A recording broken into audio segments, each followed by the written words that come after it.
Olá pessoal, tudo bem? Giro Silvio Rodrigo. Hoje nesse vídeo eu vou ensinar vocês a como escolherem o tipo de fundação de acordo com o tipo de solo.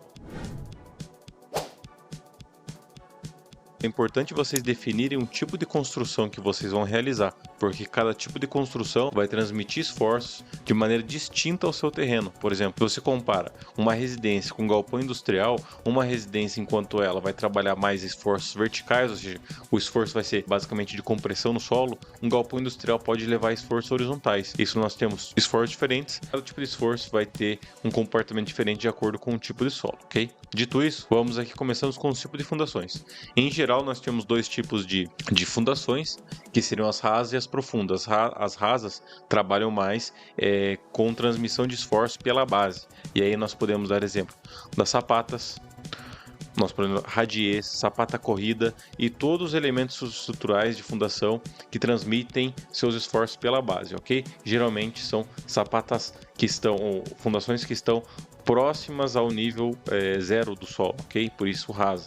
Elas estão aí geralmente nos primeiros 2, 3 metros, tá? Geralmente nos primeiros 2 metros de profundidade. Enquanto que as profundas, elas transmitem seus esforços majoritariamente por esforços de atrito lateral, ou seja, de fuste. E aí, em geral, são as estacas. Seja estaca escavada, estaca hélice contínua, estaca por compressão, que seriam as bate-estacas em concreto pré-moldado, em madeira, em aço, estaca Frank, estaca Strauss, ou qualquer outro tipo de fundação que trabalhe em profundidade por atrito lateral, tá? E por que eu digo isso? Cada tipo de fundação vai ter sua particularidade. A profunda geralmente ela é mais cara, mas ela é essencial quando você tem um solo de uma capacidade muito ruim nas primeiras camadas, ok? E quando eu digo ruim, pode ser por N fatores, e dentro desses N fatores eu vou citar alguns a seguir.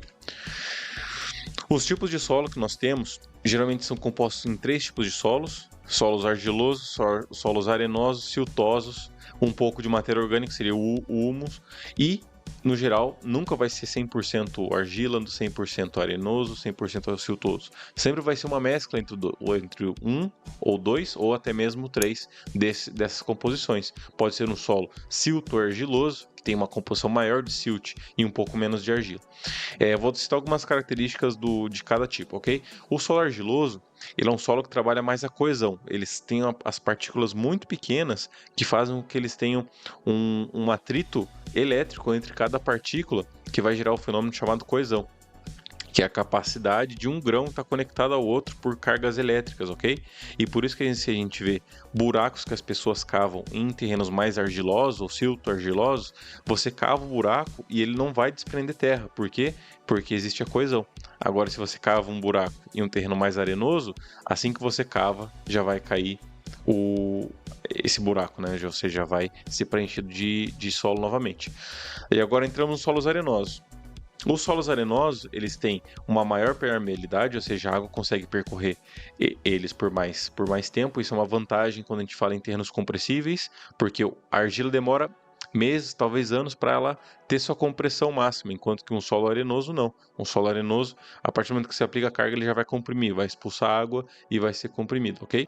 E nós temos também a característica do solo arenoso, que o atrito é uma característica do solo arenoso, que ele tem a sua resistência de atrito entre grãos, e essa também vai contribuir para a resistência do solo, a sua resistência de capacidade, ok? E o solo siltoso é um solo que está entre o argiloso e o arenoso. Ele pode ter uma mescla entre os dois e também pode sim ter uma parcela de coesão e uma parcela de atrito, ok? Como eu disse para vocês, geralmente não vai ter um solo 100% um ou outro, vai ser uma mescla entre os três, ok? Lembrando que geralmente as primeiras camadas vão ter uma parcela maior de solo orgânico, o solo humus, tá? Que é um solo que para capacidade estrutural ele é muito ruim e geralmente tem que ser retirado em sua totalidade, ok? Então vamos a alguns critérios que vão definir o tipo de fundação que você vai utilizar na sua construção. Primeiro, um importante critério é o nível de água.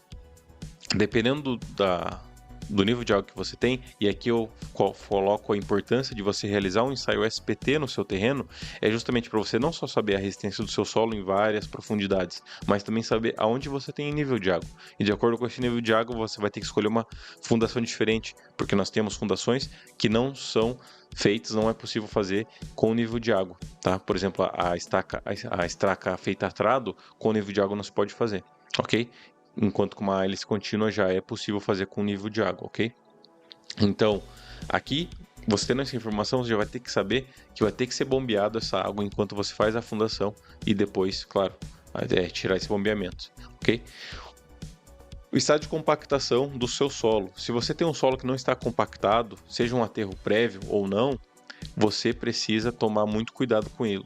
Porque se você vai colocar cargas consideráveis, esse solo vai compactar mais ainda e vai gerar descompensações, deslocamentos que vão gerar fissuras e trinca nas suas construções, ok?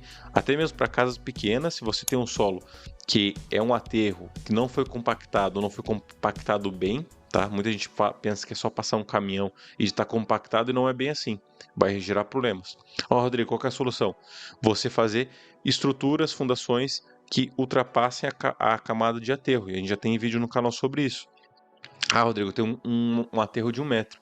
Então você pode sim fazer com sapata, mas precisa colocar a base dessa sapata abaixo desse aterro. Ah, Rodrigo, não, eu tenho um aterro de 3 metros. Aí eu já acho interessante você optar por uma estaca profunda, uma fundação profunda, de modo que você coloque essa estaca para baixo dessa capa de aterro, inclusive não considerando o esforço dessa capa de aterro, que vai ajudar na sua trito lateral.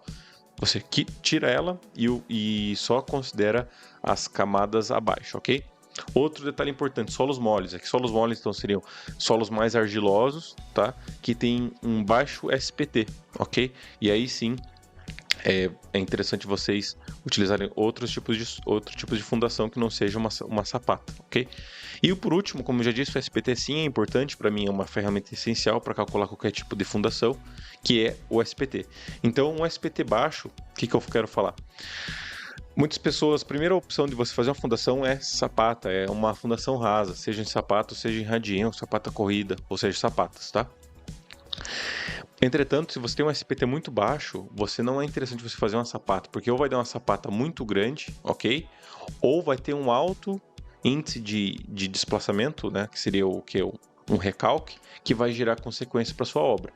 O que seria um SPT baixo? Eu considero SPT baixo, menos de 8 a 5 golpes, já é um SPT baixo, e com isso já começo a considerar a utilização de uma fundação profunda. Claro, talvez com SPT de 5, 8, por minha carga ser muito baixa, eu consigo fazer ainda com sapato. Mas dependendo se você está fazendo um triplex, um sobrado, que vai ter um pouco mais de carga em algum tipo de pilar mais carregado, ou até mesmo uma loja comercial, um pequeno sobrado, um pequeno edifício, esse sim já é um solo considerado ruim, ok? E aí eu já começaria a considerar estacas com bloco de coroamento, ok? Agora, se você tem um SPT nos seus primeiros metros ali de 8, 7, 9, 10, 7,5, 6, sim pode ser considerado e ser feito sapatas, fundações rasas, ok? Bom, espero ter gostado do vídeo. Qualquer dúvida, deixe seu like, inscreve no canal e fico por aqui. Até a próxima. Valeu, falou!